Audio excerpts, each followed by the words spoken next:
Bom dia, boa tarde, boa noite, conforme for a ocasião. Estamos novamente, eu, Luiz Kruzielski e Carlos Belmiro Ronconi, para gravar mais um podcast, um Sonocast. Um Sonocast. Agora também vocês podem ouvir o Sonocast pelo portal Audio Workshop.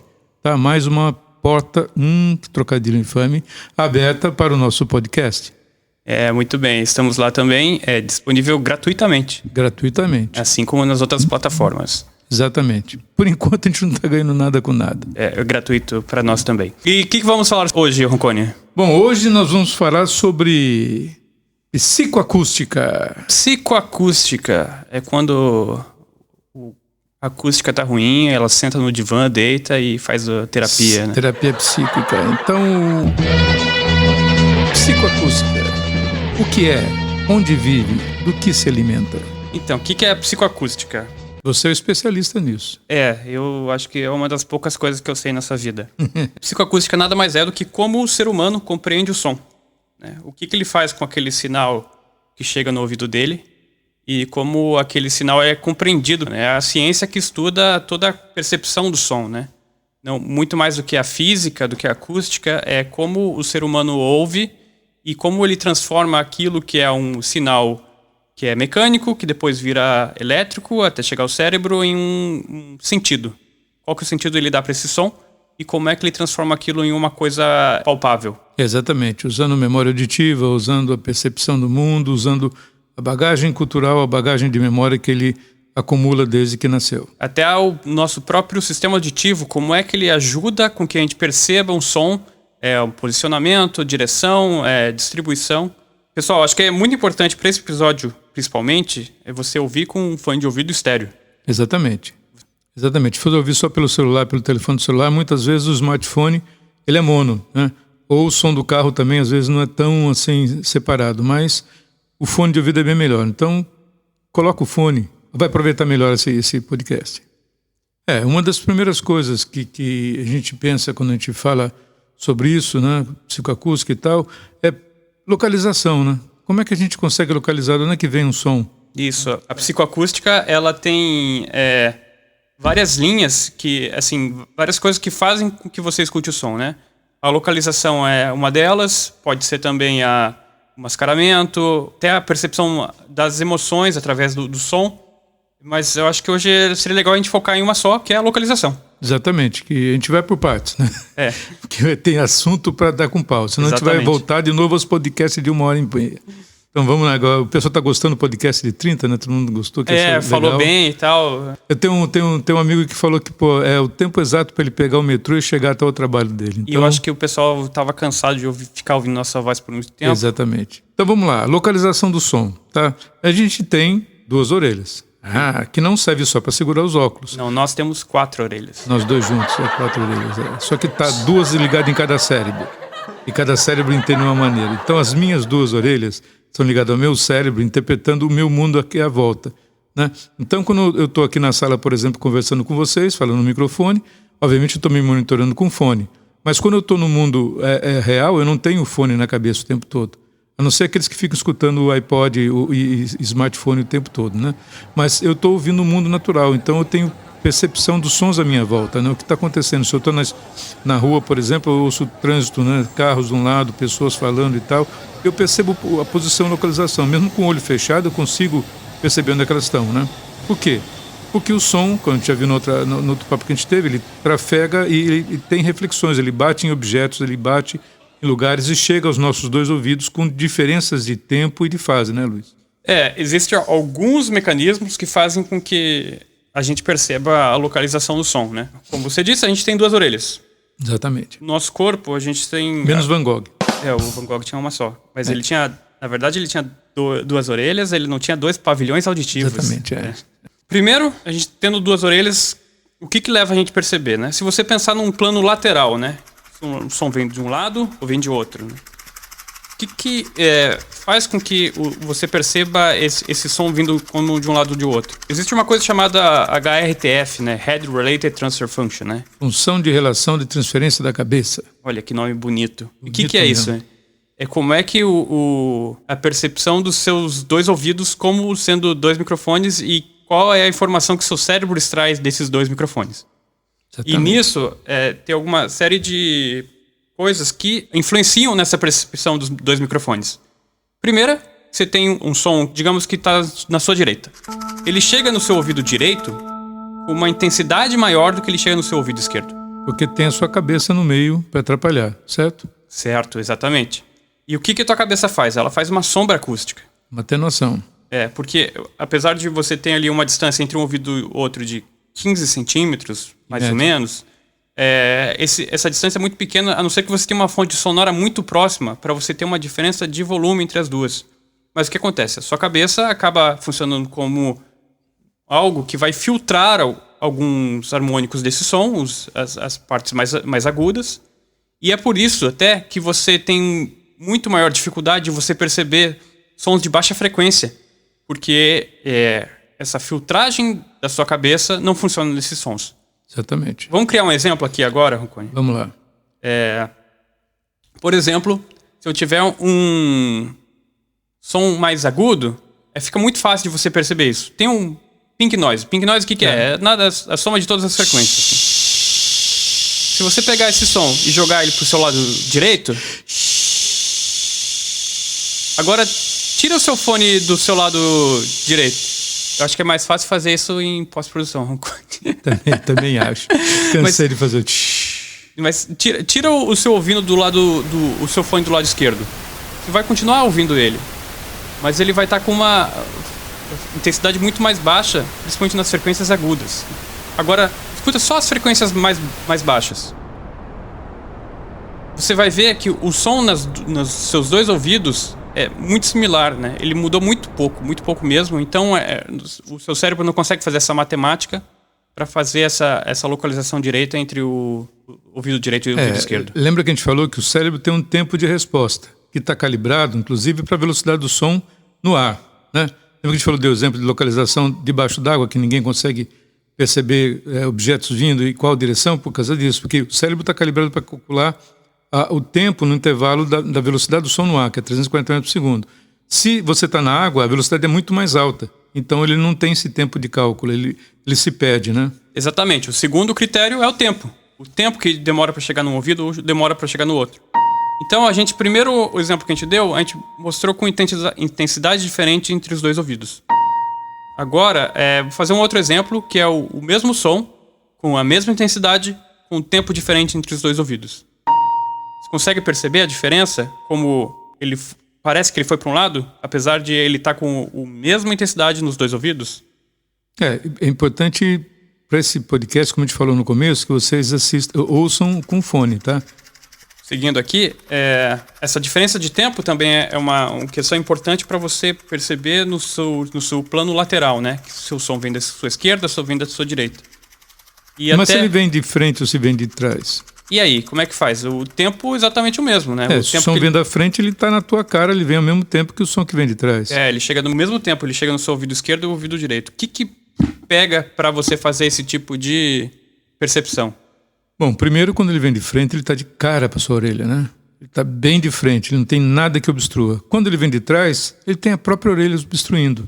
Então a orelha faz um mascaramento e algumas frequências que o cérebro entende, opa, está vindo lá de trás, porque essas frequências eu não estou percebendo. Ele trata, a cartilagem da orelha trata essas frequências de uma maneira diferente. Então essa sombra, né, da orelha, essa sombra da orelha, essa refração que ela provoca, faz com que a gente perceba que o som está vindo de trás. Exatamente. É o som que ele está vindo pela sua orelha, ele é filtrado por ela, e aí você começa a aprender que isso vem de trás. E uma coisa que é interessante é que isso é uma coisa que o ser humano ele vai aprendendo isso nos seus primeiros anos de vida. Conforme a experiência que ele tem, ele vai conseguindo pegar esses, como eu posso dizer assim, nuances. Essas nuances que tem de diferença do som, e a partir dali ele começa a ancorar o som que vem de uma imagem com aquele som. E daí ele começa a perceber aquilo que vem de trás. Uma das coisas que a gente herdou dos nossos antepassados, né? Aqueles bem lá atrás, os caras os homens da cavernas, né? Porque eles eram caçador durante o dia, mas caça durante a noite. Então eles tinham a gente tem uma sensibilidade um pouco mais aguçada para sons que vêm de trás. Até por causa disso, para você perceber uma coisa de perigo, alguma coisa que está acontecendo, quando você está com isso, né, quando você está com o som vindo por trás, que você não está enxergando. O olho é uma complementação da audição. Na verdade, o olho é sempre dominante, né? Se você está vendo alguma coisa, ela está ali. Mesmo por mais que você escute em outro lugar, né? Se você, por exemplo, está num auditório e o cara está falando no microfone, você não vai achar que o cara está dentro da caixa de som, né? Porque você está ouvindo o som que está vindo ali. Você vai achar que o cara está onde ele está falando lá. Muitas vezes é muito estranho, né? Você está sentado perto da caixa de som e o cara está falando do outro lado. Mas o seu cérebro logo, imediatamente ancora aquilo na imagem, né? A imagem é muito mais impositiva nesse sentido espacial. E isso eu acho que é até uma consequência evolutiva, né? Até como você falou, assim, né? Se você ouvia o tigre, via o tigre em lugares diferentes, né? A pessoa que acreditou no som foi devorada pelo tigre. Exatamente. E não deixou descendentes, né? Exatamente. Quem evoluiu, evoluiu. Então, o ouvido ele tem essa função de filtrar o som para você perceber frente e trás. E isso é uma coisa que você consegue até fazer algum tipo de simulação, mas ainda assim é muito diferente de pessoa para pessoa. Isso é um ponto importante, né? O meu ouvido é diferente do ouvido do Roncone, que é diferente do ouvido de quem está ouvindo em casa. É diferente do seu ouvido. Cada uma tem um tipo de pavilhão auditivo diferente, né? Com complexão diferente, com tamanho diferente, com percepção diferente. E a bagagem auditiva é muito importante. O que você ouviu na sua vida, como é que você foi criado, né? Eu acho que sim, hoje em dia você está muito mais exposto a diversos tipos de ruídos e de sons que, sei lá, o pessoal que viveu no começo do século passado, no começo dos anos 1900, estava. Então as percepções são diferentes. Se você pegar um cara daquela época e trazer para agora, muitos sons ele não vai entender, né? Que uma criança está acostumado com isso. Então essa bagagem auditiva faz parte do reconhecimento, faz parte da percepção sonora. Exatamente. E a parte da fisiologia também ela é importante para você criar o meu ouvido, ele tem um formato, do Roncone tem outro, o seu tem outro, mas eles têm alguma semelhança, né? Então, a partir disso, que são criadas simulações, né? Que você consegue fazer o som, entre aspas, perceber que ele vem diferente do lado através de uma gravação binaural ou algo do tipo assim. Nesse nosso caso aqui, a gente até está fazendo um teste aqui com... Exatamente. Bom, de novo, vamos reforçar. Põe o fone agora, que a gente vai mudar um pouquinho aqui. Vamos sair dos nossos microfones, que estamos falando neles, para uma captação de um microfone Ambisonics, né? Um microfone Ambisonics é um microfone que tem 4 cápsulas e capta o som 360 graus. Tá? E esse gravador que eu estou usando agora, esse microfone, ele tem a possibilidade de sair com o sinal já no formato binaural. Luiz, o que é o formato binaural? O formato binaural nada mais é do que um formato estéreo que simula essa filtragem que os ouvidos fazem, né? Exatamente. E a partir daquilo, ele já gera um campo 360 de percepção. Lembra um arquivinho que andou circulando na internet muito tempo atrás, chamado Barbershop? It's nice and sharp. Now, as I begin the clipping, and I bring the clippers closer to your ear, very close to the right ear. Follow me as I move around the back of the head, to the left ear, and up and over the top of the head. Ok. Colocava o fone e ouvia o cara cortando o cabelo, parecia que o cara estava realmente cortando o seu cabelo, né? Estava bem presente, ou seja, a sensação de tridimensionalidade era muito, muito forte. Então o microfone Ambisonics, ele é capaz de captar essa tridimensionalidade e converter depois essa captação de 4 cápsulas em qualquer formato que você queira, binaural, 5.1, 7.1, isso daí, até Atmos você consegue converter essa captação a partir de 4 cápsulas. Esse, no caso, é um microfone Ambisonics de primeira ordem, tem 4 cápsulas. Tem microfones com ordens maiores que vão complicando, com 16 cápsulas, com 32, e aí a percepção de espacialidade fica mais definida. Mas esse, para brincar, já dá um bom gás. Uma outra forma de você fazer uma gravação binaural é você ter uma cabeça. Uma cabeça, né? Literalmente uma cabeça que você tem os ouvidos ali feitos de silicone ou algum outro material que simula a pele humana. E ele também dá essa impressão de espacialidade binaural quando você grava com ele. Alguns fabricantes têm isso, tem a Neumann, tem a DPA, a Baron Kruger, né? Baron Kruger. E E outras marcas também têm esse tipo de situação. Ou até mesmo você pegar e colocar 2 microfones no seu próprio ouvido, né? Exatamente, funciona. Fica esquisito, mas funciona. Algumas marcas que têm isso. A DPA agora lançou... Sim, a DPA lançou um microfone binaural. A Sennheiser tem um microfone binaural, só que ele só grava em smartphone da linha Apple. Ele tem um conector Lightning. Ele já grava direto em binaural, então acho que é muito legal, assim, para quem quer gravar, a experiência de estar naquele lugar, assim, é muito legal, principalmente para quem está gravando, porque como você está gravando com o seu próprio ouvido, quando você reproduz isso, a reprodução ela fica muito, muito fiel, né? Se você empresta o seu fone para outra pessoa ouvir, ela consegue perceber alguma coisa ali de localização, mas para quem gravou, essa reprodução é muito melhor, né? Isso. E essa captação, então, que esse microfone faz, a gente está pegando a saída dele e colocando aqui no console em formato binaural. Então, a partir de agora, vocês vão ouvir um trechinho só do binaural, tá? Olá, tudo bem? Como você está? Muito bem. Isso é o que você ouve no pezinho da orelha. Assim. Você vai querer fazer aqueles... ASMR. ASMR.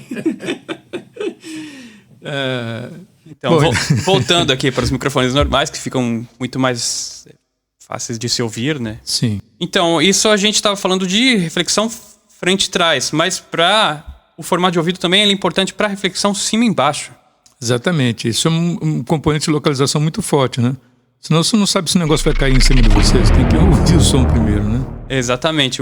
A própria reflexão do seu ouvido, você pegar um ouvido e você analisar, uma coisa que poucas pessoas fazem, né? A não ser as pessoas que gostam de som, muito dificilmente você parou para analisar o formato do seu ouvido, mas ele tem uma série de curvinhas, né? E cada... orelha. Isso, do seu pavilhão auditivo. Pavilhão auditivo, vamos botar claro. Deixar mais bonito. Tem muita gente que nem vê, tem muita gente que nem limpa também, né? Exatamente. E ele tem uma série de curvinhas. Cada curvinha dessa, ela dá uma reflexão em um tempo pré-determinado. Essa reflexão, ela muda de acordo se você tem um som que vem de cima ou de baixo. E é essa diferença de tempo que faz com que você perceba com que o som ele venha de cima ou venha de baixo. É uma coisa meio mágica. Você pode ver que as orelhas são bem semelhantes entre si, né, o formato, mas elas são diferentes de indivíduo para indivíduo. O que me vem agora, Luiz, pintou um negócio aqui. Eu falei, cara, uma vez eu vi uma orelha de um cara que luta MMA.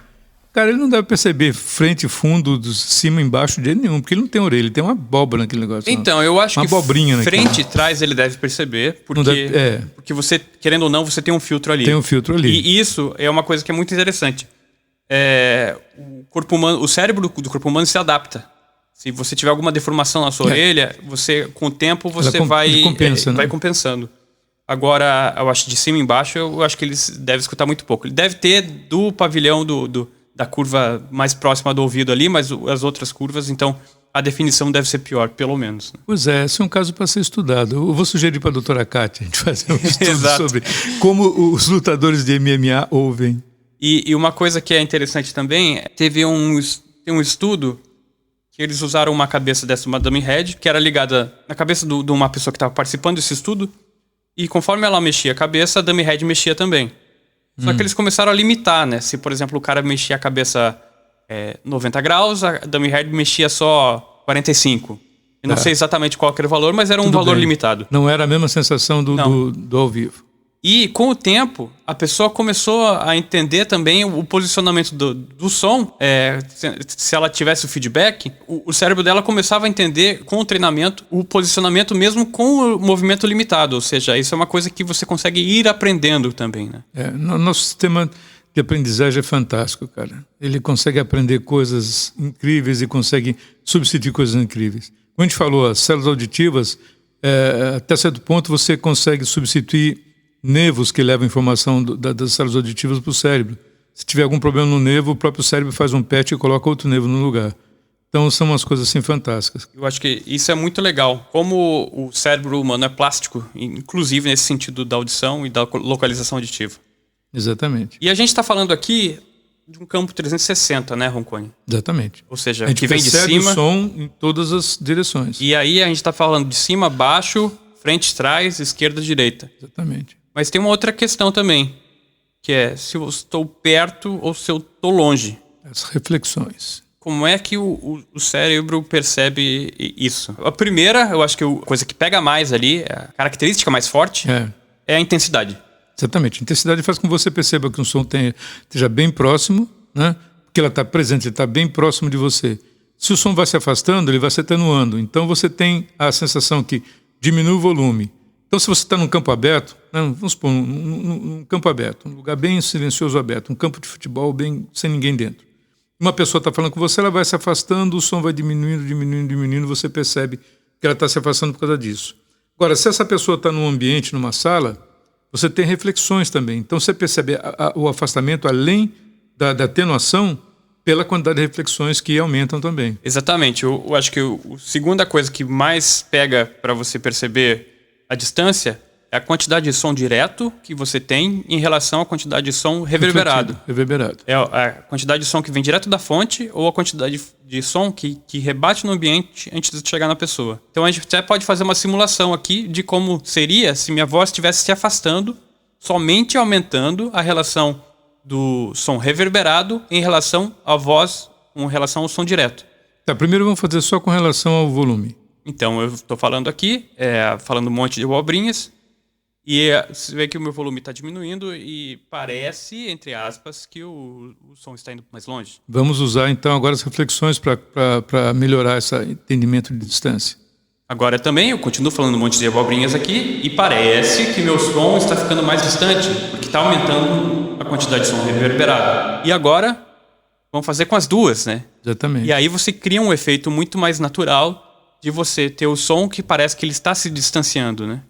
E até, assim, uma característica para quem é mixador, uma coisa que é muito legal, se você pega um plugin de delay, o que ele vai ter de parâmetros ali para você mexer? Você vai ter o tempo de reverb, né? Que é o tempo que demora para o som cair 60 decibéis, né? É um parâmetro mais técnico, mas é o tempo que, digamos assim, você para de perceber o som reverberando. Exatamente. Você vai ter o posicionamento, né? O pan. O pan, que é se você vai o som jogar esquerda, o direita, delay para a esquerda, ou você vai jogar o delay para a direita.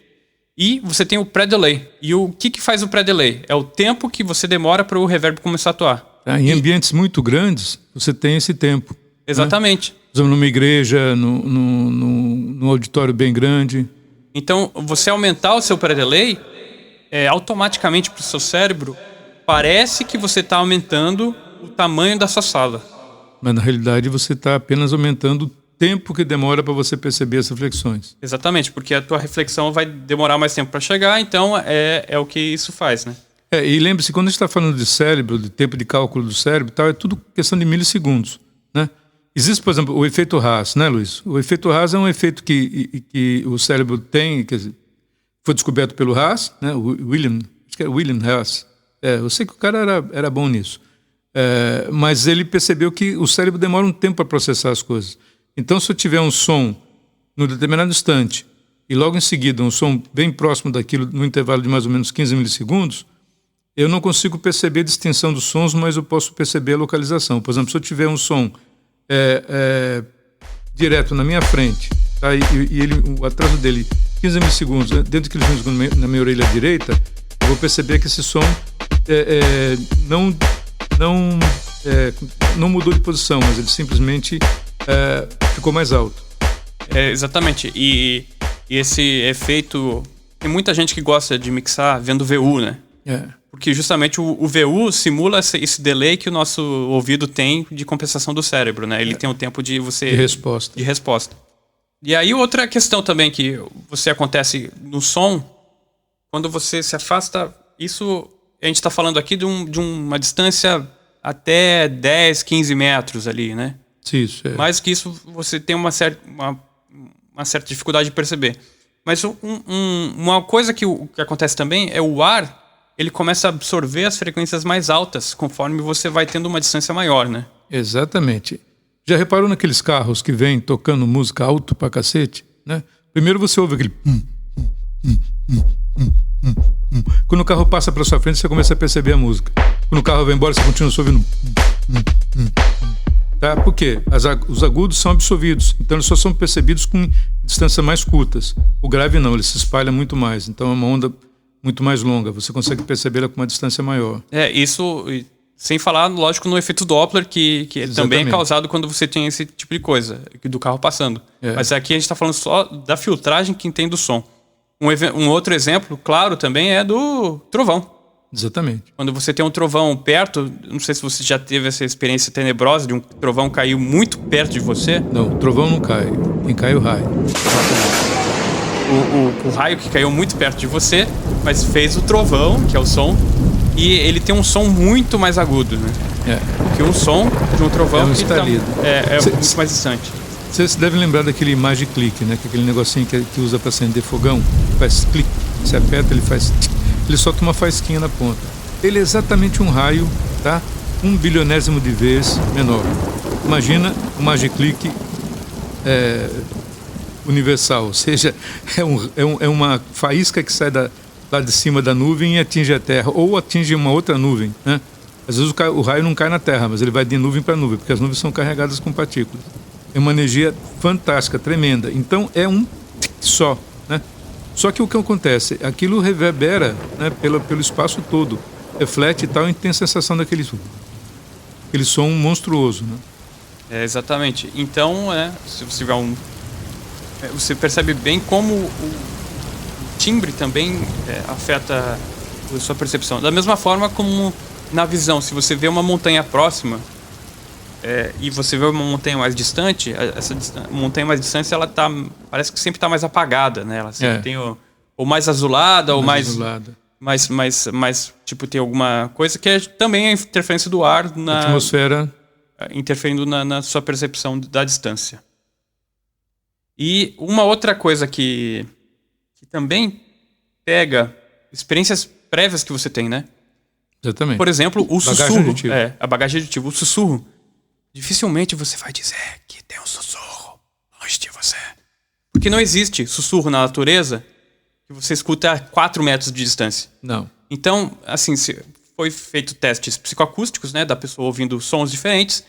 E ela ouvindo o sussurro, ela sempre vai perceber muito mais perto do que realmente é. Porque a experiência dela é que, assim, ninguém vai ouvir um sussurro distante. Né? É uma consequência direta da sua bagagem auditiva.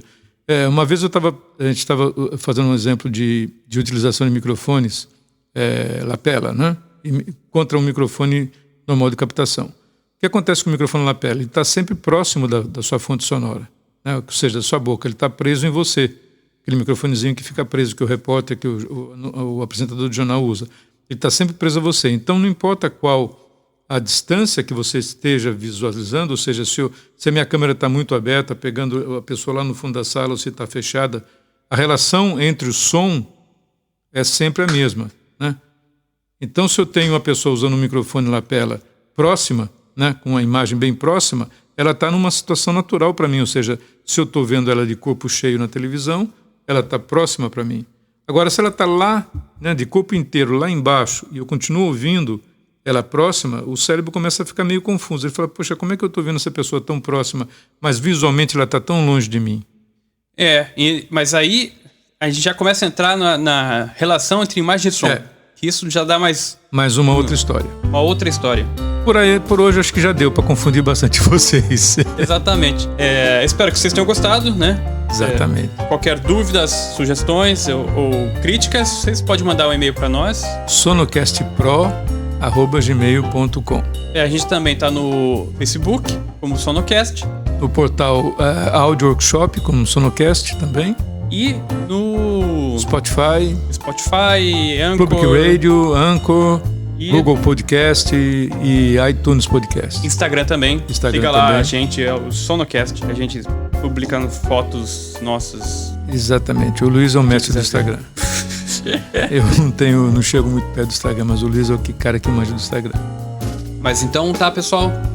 É isso aí. Até semana que vem com mais um Sonocast. Um grande abraço. Um abração para vocês também. Até semana que vem.